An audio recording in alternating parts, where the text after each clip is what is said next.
Ajukan pertanyaan kalau ada. Silakan, Pak. Baik, terima kasih Yang Mulia. Untuk ahli ya, tadi menerangkan untuk pelaksanaan ekstrak mulai hari Senin ya, tanggal 23. Berapa hari dilakukan ekstrak itu?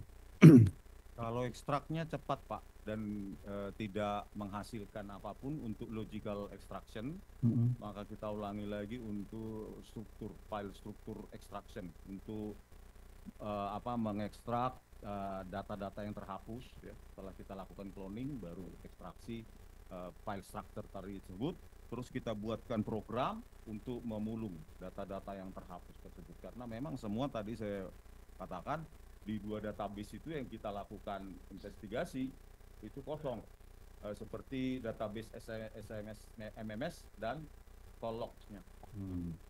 Ada enggak waktu idealnya untuk melakukan ekstrak itu?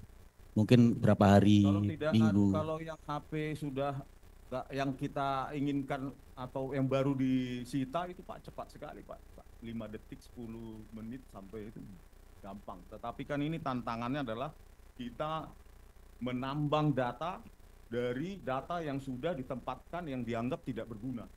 Nah itu tantangannya. Nah kita harus seperti mencari jarum di dalam jerami. Makanya saya gunakan beberapa algoritma pencocokan string itu, karena stringnya heksadesimal yang merupakan data-data di dalam sampah digital itu direpresentasikan dalam string-string itu A, B, C, D, E, F terus 0 sampai 9. Nah, sequence inilah yang kita cari polanya menggunakan matching algorithm. Ini biasa dilakukan seperti ketika kita mendeteksi apakah ada spyware, apakah ada virus, apakah ada data yang lain gitu. Ini sama. Artinya kita membaca atau menganalisa pola dari tumpukan data yang dianggap tidak penting. Nah, ini hasilnya, Pak. Ini untuk kolok ya. Nah, ini ya karena ini HP saya bukan server Pak ya, jadi saya batasi. Nah, takutnya HP saya, laptop saya rusak Pak, banyak data penelitian di sini. Nah, ini hasilnya, dan untuk message-nya saya bisa apa? Nah, ini karakter-karakter yang tadi ya ditunggu 5 sampai 10 menit Pak.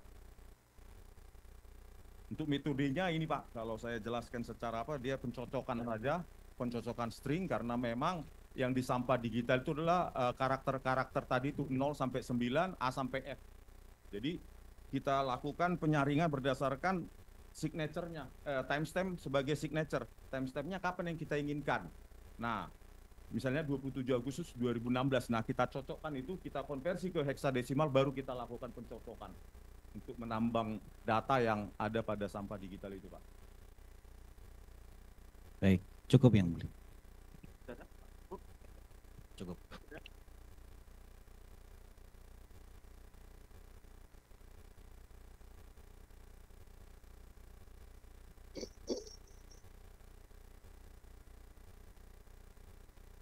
Ahli ya, itu kan tadi ahli menyatakan kalau handphonenya sudah lama, kalau baru cepat.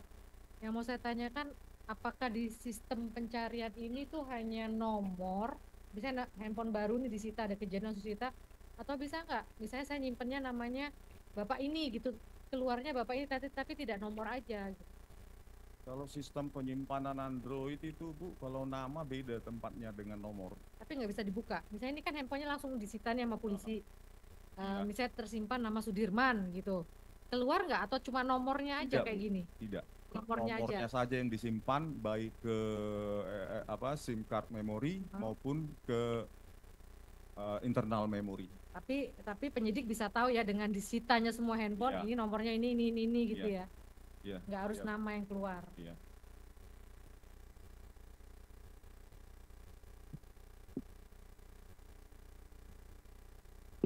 Baik, kalau cukup dari pemohon ya. Kalau cukup, kita tanya para pemohon, nggak tahu juga ya mengenai pendapat. Masih ada Pak? Mau ditambahkan? Kalau memang sudah selesai ini Pak, saya menyimpang daripada pemeriksaan saksi ini, saya hanya menyampaikan sebenarnya sudah lama kita pertimbangkan untuk menyampaikan ini. karena kita saling hormat menghormati antara penasihat hukum, jaksa dan majelis.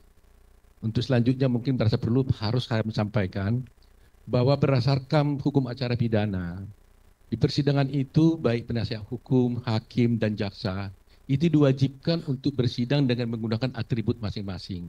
Khususnya pasal 230 ayat 3 punya atribut masing-masing. Sepanjang perjalanan persidangan ini, Pak, jaksa ini tidak pernah menggunakan atributnya pakai toga. Dan itu bertentangan dengan KUHP dan bertentangan juga dengan peraturan pemerintah PPPP nomor